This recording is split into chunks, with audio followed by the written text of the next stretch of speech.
He squeezed my hand like he was my anchor, while signing paperwork to give our child away before I even woke up. I remember the haze of pain in that hospital room.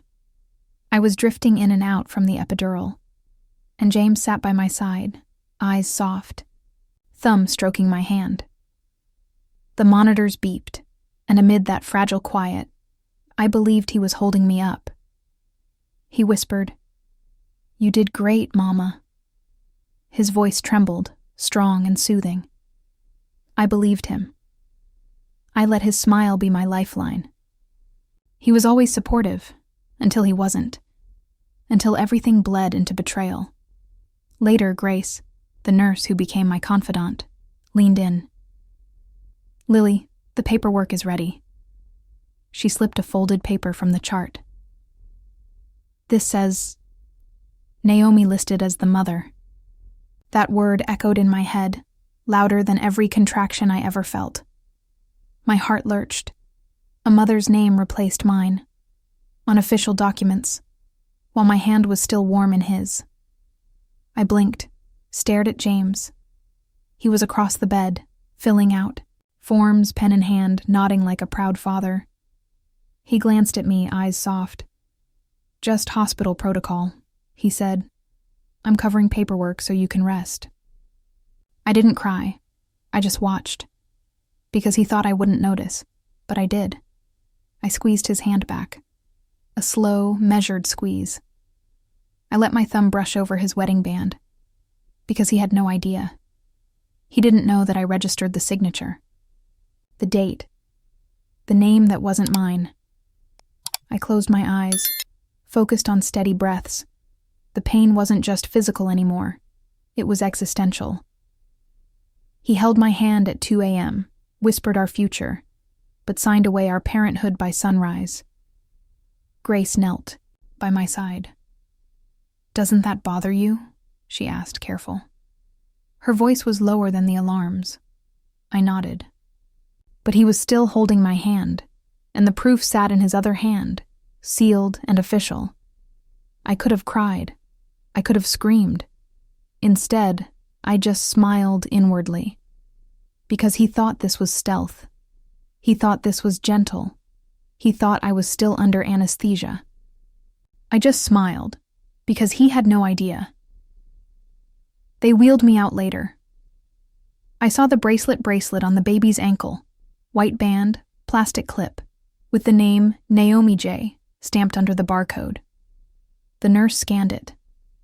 And I scanned every face, his face, the baby's, the future that vanished in plastic ink. That was the moment everything changed. The moment when love, his and ours, became a question mark on the chart. A betrayal dressed as care. A parenthood usurped in a whisper. He thought he could overwrite me. Quietly. Beneath those machines. Beneath the chirps and the drugs, but it didn't happen quietly. Because I'm still here. Awake. And I'm already rewriting the ending. James was my safe place. Or so I thought.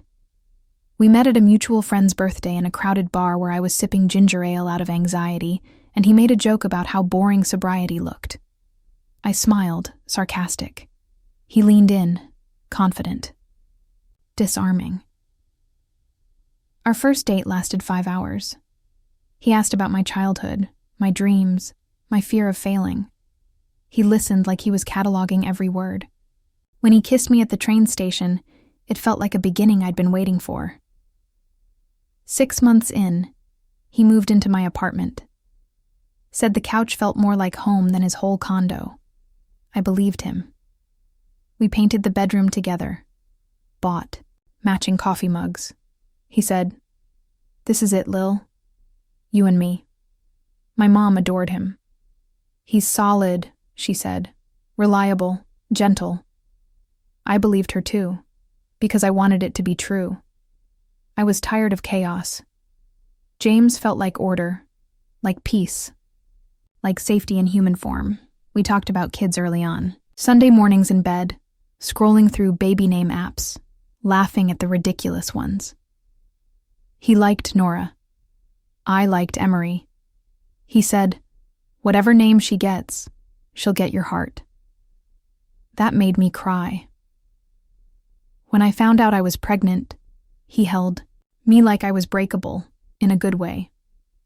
We danced in the living room to no music. We framed the ultrasound and placed it by the door. Every night he kissed my belly. Whispered promises I never questioned. At prenatal visits, he never missed a single appointment. Carried my bag. Rubbed my back. Took notes during doctor briefings. The nurses loved him. So did I. He made everything feel less terrifying. Even when complications arose, high blood pressure, fluid retention, he was calm. "We got this," he'd say, brushing hair from my forehead. He made me believe we'd already survived the hard part. He made me feel like motherhood was something we'd step into together. I remember the day I packed my hospital bag. He folded the baby onesie, held it up. "Can you believe she's almost here?" I kissed him. "She's going to love you." I didn't know that she'd be used as a pawn, that he'd love her in a way that excluded me. Naomi was just a name, back then. A coworker, someone he mentioned casually. "She's helping with the website relaunch." She sent a card after the baby shower. Signed it. "Love, Naomi." I thought it was kind. Now I think it was cruel. I'd never seen them together outside work. Never suspected anything. James never gave me a reason to doubt him. He was patient, gentle, loving. Until the moment I couldn't stand on my own. That's when the switch happened. He started spending more time at work. "Deadlines," he said. I told him I understood. Because I did. Because I trusted him. I didn't know I was trusting someone who was writing me out of my own family story. But back then, there were no signs. Only warmth. Only his hand on my stomach, and his voice saying, "She'll know who her mom is. She'll know it's you." And I clung to that. Because love can sound like lies when you don't know it's borrowed. And when the betrayal finally came, it didn't look like cheating. It looked like paperwork. It looked like a signature. It started small. Late texts. Longer strategy meetings. The kind of excuses that sound harmless until you realize you're hearing them every day. James said work was exploding, that they were launching new campaigns and he needed to be present. I believed him. Naomi's name came up more. Naomi's got a great eye for detail. Naomi's saving the quarter with that ad redesign. At first I was proud, supportive. I even joked, "You sound like you have a work wife." He laughed. I didn't realize the joke was closer to truth than I knew. One evening, he came home wearing a new cologne. I noticed immediately. "That's new," I said. He kissed my cheek. "Sample from the office. Thought you'd like it." But he never wore it around me again. Only when he left. He started answering my calls with a rushed, "Can I call you back?" Always just as I was about to ask something meaningful. The space between us stretched thinner, tighter, until even his silences started to speak louder than his words. He began sleeping in the guest room occasionally. "For your comfort," he said. "You need rest. I don't want to wake you." But the door would stay closed for hours. He wasn't resting. He was distancing. I remember one night I couldn't sleep. I walked past the guest room, heard him whispering. Soft, gentle, laughing, the way he used to with me. I knocked. He opened the door, startled. "Work call," he said, phone face down. I didn't ask. I just nodded. My OB asked if James would be attending the next ultrasound. I said, "Of course." But that day, he texted, "Naomi had a breakdown. I had to step in." Rain check? My fingers froze. My heart didn't. It raced. At dinner, he seemed tense. guarded. I asked if he was okay. He said he felt pressure from the baby, from me. That maybe I was too emotional lately. The way he said it, cold, calculated, made me question myself. Grace noticed too. "He doesn't hold your hand like he used to," she said one day while checking my IV. I brushed it off. "He's tired." But I heard it in her voice. The quiet worry. The pity. Naomi visited the hospital once, just once. She brought flowers. Pale pink tulips. "My favorite," James told her. She smiled at me like we shared something. I hated that I smiled back. Hated that I thanked her. I started having dreams. Of blank birth certificates. Of Naomi's name signed over mine. Of James, standing beside her instead of me. I woke up sweaty, heart pounding, but still convinced it was just anxiety. The baby kicked more when I was alone. Like she could feel the shift, too. Like she knew something I was still too afraid to admit. That something had changed. That someone had replaced me without saying it out loud. I began writing in my notebook. Just phrases. Thoughts I couldn't voice. He feels gone. The air around him changed. Who is Naomi really? I didn't want to be right. But my body already knew, even if my heart was still trying to lie. The labor came early, 2 weeks ahead. My body trembled from contractions, but James was calm, almost too calm. He whispered, "You've got this, baby," over and over, like he was reading from a script, like he wasn't really with me. They rushed me into delivery. It got complicated fast. Monitors beeping, doctors shouting terms I couldn't comprehend. I slipped in and out, catching glimpses of James beside me, holding my hand, his voice tight and low. "Breathe. I'm right. Here." Lies wrapped in tenderness.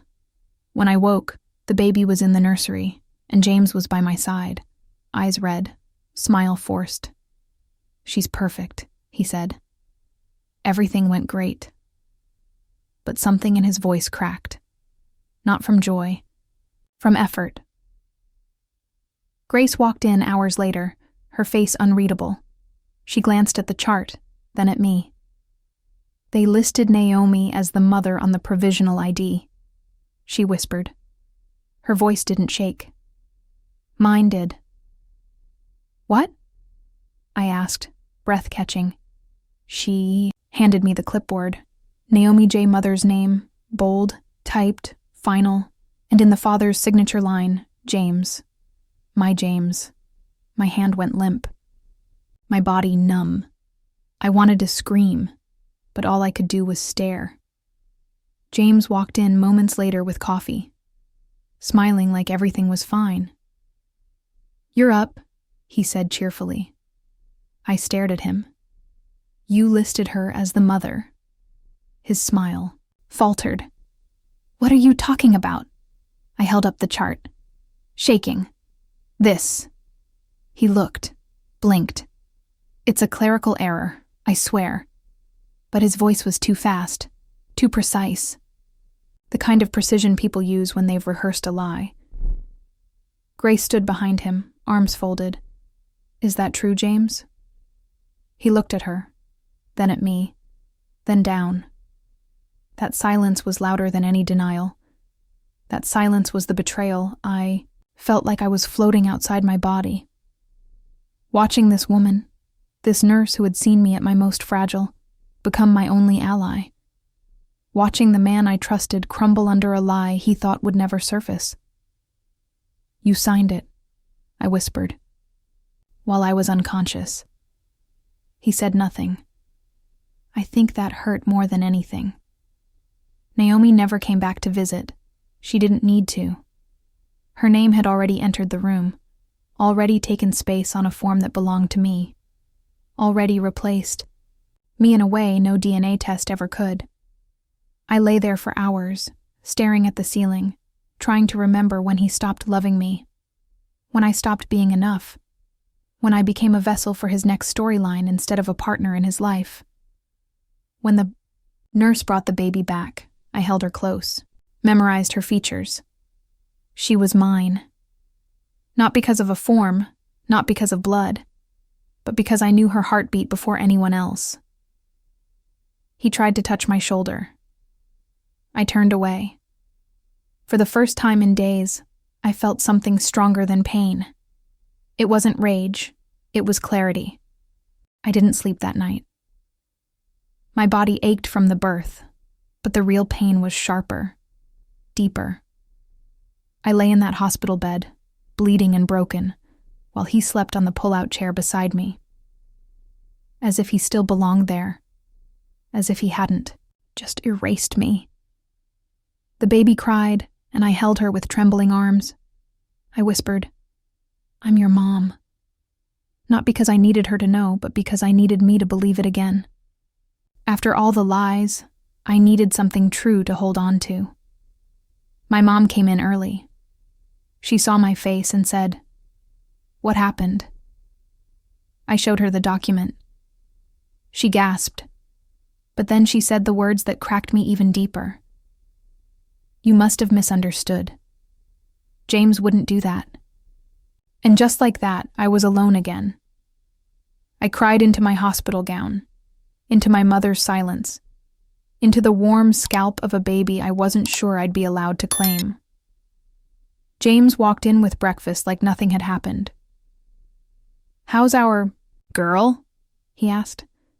I stared at him like he was a stranger. I asked, "Why did you sign her name?"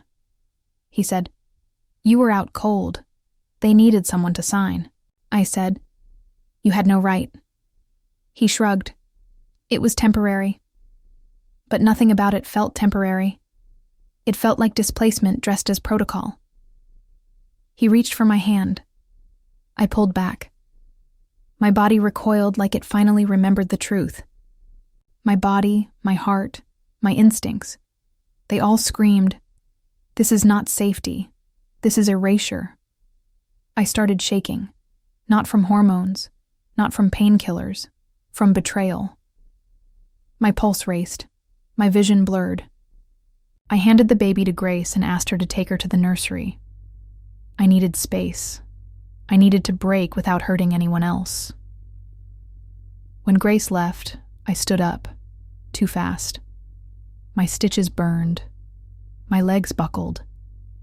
But I gripped the IV pole and stared at James. "You stole something from me," I said. My voice sounded strange, like it belonged to someone braver. He didn't deny it, just stared at the floor. "You don't understand the pressure I was under." That's what he said. Pressure. As if pressure justifies betrayal. As if fear grants permission to rewrite someone's motherhood. I tore off the hospital bracelet, my name still printed on it, fading from sweat and blood. "This," I said, holding it up, "is the only proof I have right now that I exist in her life, and you tried to take it." He said, "I love her. I love you." But the words didn't land, because love doesn't erase you from birth records. Love doesn't hold your hand while giving your child to someone else. I crawled back into bed, empty and angry. I didn't want food. I didn't want comfort. I wanted to scream, to shatter something. But instead, I stared at the ceiling and whispered, "I'm still here. I'm still her mother." Because in that moment I realized he left me, but he didn't break me. I realized I couldn't trust anymore. Not my memories, not his whispers, not the walls of that hospital room. So I started taking notes, every conversation, every defensive glance, every time he referred to Naomi as help or support. Nothing escaped my pen. Grace slipped me a clutched hospital clipboard one evening, hand-drawn sketches of fetal development, scribbled with the wrong parent name. She pointed to the margin. "Mistake?" I shook my head, determined. This was too deliberate to call a mistake. I asked for access to hospital records. It took resistance, paperwork, time, but I got the full file. Copies of every form he'd signed, visit logs, consent forms, birth certificate drafts, all listing Naomi. My chest tightened with fury and power. The evidence was stacked. Next, I reviewed text logs. James's phone was synced with his work email, the one Naomi also used. I found messages between them. Thank you for being there. Couldn't handle the ward shift without you. Our little secret for now. Their words spilled tenderness that wasn't meant for me. I printed everything. Separate stacks, documents, messages, nurse notes. I didn't shuffle them. I layered them. Chronological, precise, undeniable. My grief became a dossier. My trauma became testimony. I called my lawyer friend, Jordan's half-sister, and asked for advice. She helped me draft a letter to the hospital and the state health office. Miscarriage of record, emotional malpractice, systematic erasure. I didn't demand compensation. I demanded acknowledgement. My name reinstated, his signatures invalidated. Meanwhile, James kept playing daddy at my bedside, stroking my arm, whispering apologies, but I hadn't responded. He thought my muteness was weakness. It wasn't. It was proof gathering. It was strategy. It was my breath. Before speaking truth to power, I confronted Naomi one night at the hospital cafeteria. She went pale. I showed her the copied texts, the bracelet printout. This isn't friendship, I said softly. She nodded, tears pooling. Not for what she'd done, but for being caught. I wasn't sorry. When I sent the legal letter, I CC'd Grace. I CC'd the hospital director. I CC'd my mom so she couldn't ignore it. The email landed, time-stamped at 11:02 p.m. I hit send and exhaled for the first time in days. The weight shifted. Within hours, I got a response. We take this seriously. Clinical, bureaucratic, unmistakably human. They scheduled a meeting. That document? It wasn't paper. It was leverage. I spent the next evening in bed. Not crying, not angry. Just quiet. With my baby beside me and the stacks of evidence on the tray table. I realized that knowing the truth doesn't erase the pain, but it does grant you power. And that's when I understood. This wasn't just about a name on a form. It was about being seen, being recognized, being mine again. I didn't lash out in the meeting. I didn't cry. I spoke with quiet authority. My baby cradled in my arms, the stacks of evidence spread like a shield. The hospital director listened. Nurses watched. And James sat pale behind me. I handed over the copies. Each form, each text, each bracelet scan, grouped neatly. I said, "This tells a story of erasure. My mother's name replaced. My maternal role withheld. I want it corrected today, with clarity, with process, and with apology." There was a hush. The director cleared their throat. "We will comply. We will reissue the documents. We will ensure your name is on record." They turned to James. Not me. They turned to him. His face crumbled. I didn't flinch. Next, family meeting. Ellen, my mother, stood quietly in the corner.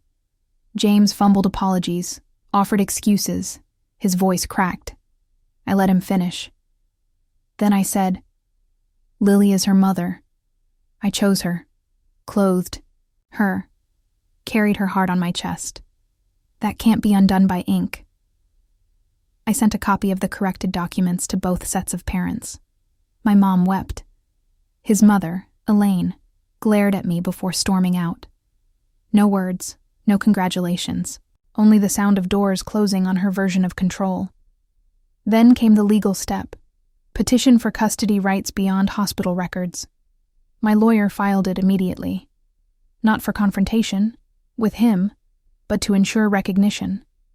I didn't want revenge. I wanted acknowledgement. I wanted truth to stand in rooms where lies once lived. I held my baby close during all this. Every hearing, every meeting, every signature. I reminded myself, this is her name. This is her story. And no one, not even her father, can rewrite it again. James tried again, private apology. I panicked. I thought I was protecting you. I stopped him. Protecting me, I said, voice steady. Or protecting himself from me. He didn't have an answer. He never does. I returned the hospital bracelet to Grace with a note. Name it right, till it matters. She smiled. Her eyes said more than any hospital record could. Then I wrote a letter to Naomi. Brief, unapologetic. Thank you for revealing him. Consider this your invitation to stay away. Sent it. Blocked her. Set boundaries. Clear and silent. Finally, I returned home. The baby asleep in my arms, I stood at the nursery door, opened it, and whispered her true name. Mama is here. The echo felt eternal. He thought I was broken. Turns out, I was awakening. And now, nothing stands between me and my child. My home feels different now. Calmer. The baby's crib sits by the window where morning light kisses her cheeks. She coos in her sleep. She doesn't know what she survived before her first breath. And that's the way I want it.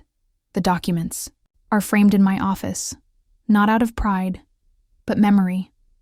A mother's name, Lily. No corrections, no footnotes, just truth, black and bold. Sometimes I look at it and think, this is what justice looks like in ink. I no longer ask James for help. I don't answer his texts. I don't offer updates unless required by law. He forfeited the right to witness her first steps, her first words, the way she smiles with her whole body when she hears my voice. People still ask what happened. I don't give details.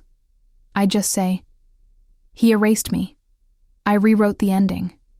And that's enough. Those who understand, nod. Those who don't matter. Grace still visits. She brings diapers, muffins, warmth. One day, she pointed to the hospital bracelet in my drawer. You kept it? She asked. I nodded. It's not hers anymore. It's mine. And that felt like reclaiming something sacred. I wear a small gold necklace now, my baby's name, engraved beside mine. Not as a possession, but as a promise. She will never question her place. She will never feel like her story was written without her mother's hand. I no longer replay his betrayal in my mind. It's not a scar. It's a birthmark now. It came with the pain, but it also marked the beginning of my becoming. When I see Naomi's name, I don't flinch. I don't envy. I don't ache. She'll always be the woman who tried to steal a role that was never hers, and he'll always be the man who let her. But me, I'm the woman who said no more. He left me wondering who I was, but I found out. I'm her mother, her protector, her beginning. I didn't get closure, I got freedom, and I became his biggest regret.